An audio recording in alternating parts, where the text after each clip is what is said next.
রপ্তানিমুখী শিল্পে নিরবিচ্ছিন্ন জ্বালানি সরবরাহে সরকারকে চিঠি দিয়েছে টেক্সটাইল মিলস অ্যাসোসিয়েশন বিটিএমইএ। সংগঠনটি মনে করে প্রয়োজনীয় জ্বালানি না পেলে কারখানা বন্ধ হয়ে আন্তর্জাতিক বাজার হারাতে পারে বাংলাদেশ। অন্যদিকে ব্যবসায়ী নেতা এবং অর্থনীতিবিদরা বলছেন বিকল্প উৎস থেকে জ্বালানি এনে শিল্পের চাকা সচল রাখতে হবে, না হলে বেকারত্ব এবং মূল্যস্ফীতি বাড়বে। জাহিদুল ইসলামের প্রতিবেদন।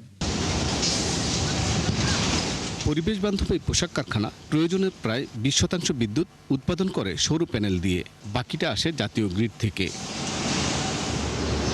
কারখানাটির 7টি জেনারেটর এবং 3টি বয়লার চালাতে প্রতি ঘন্টায় ডিজেল লাগে 500 লিটার। লোডশেডিং হলে পুরো কারখানা চালাতে দৈনিক ডিজেল লাগে প্রায় 5,500 লিটার।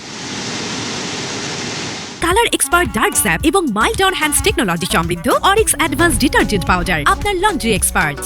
কর্তৃপক্ষ বলছে বন্দরে পণ্য আনা নেওয়ায় পরিবহন বাবদ দিনে লাগে আরও 1800 লিটার ডিজেল। মধ্যপ্রাচ্য যুদ্ধের পর বিভিন্ন জায়গায় চাহিদা দিয়েও প্রয়োজনীয় ডিজেল মিলছে না। ডিজেল পেট্রোলিয়াম যদি না থাকে তাহলে আমাদের সব কিছুতেই ব্যাহত হবে। ফ্যাক্টরি চালাইতে পারবো না, ট্রান্সপোর্টগুলো চলবে না, আমরা ঠিক টাইমে ম্যাটেরিয়াল আনতে পারবো না, ডেলিভারি দিতে পারবো না, সব মিলেই প্রবলেম। কারখানার মালিক জানান জ্বালানির বাইরেও বিভিন্ন উপজাতের দামও বেড়েছে, ফলে সামনের দিনে এই খাতে নেতিবাচক প্রভাব পড়ার আশঙ্কা রয়েছে। ম্যাটেরিয়ালের প্রাইস প্রায় 20% বাড়ানোর জন্য আমাদের যারা সাপ্লায়ার তারা বলছে যে এই ভেসেলগুলি আসছে প্রায় $1,600 থেকে $2,600 হচ্ছে, তাতে আমাদের খরচ বাড়ছে।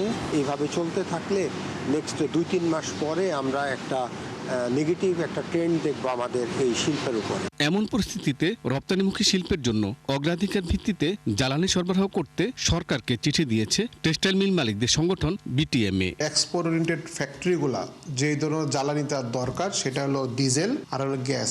এই দুইটা জ্বালানি যাতে আমাদের নিরবিচ্ছিন্ন দেওয়া হয়। যদি আমি এই মুহূর্তে বায়ারদেরকে বলি আমি দিতে পারবো না, এই অর্ডারটা কিন্তু আমার অন্য দেশ নিয়ে নেবে, না হলে দেখা যাবে আমাদের প্রচুর লোক জব হারাবে, ব্যাংকগুলো কলাপস করবে।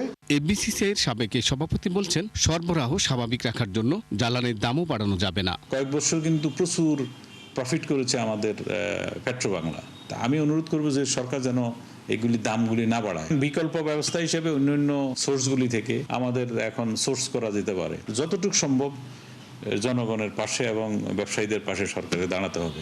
বর্তমান রেশনিং পদ্ধতিতে জ্বালানি সরবরাহে শিল্প খাতকে অগ্রাধিকার দেওয়ার পরামর্শ এই ব্যবসায়ী নেতার। জাহিদুল ইসলাম, ৭১, ঢাকা।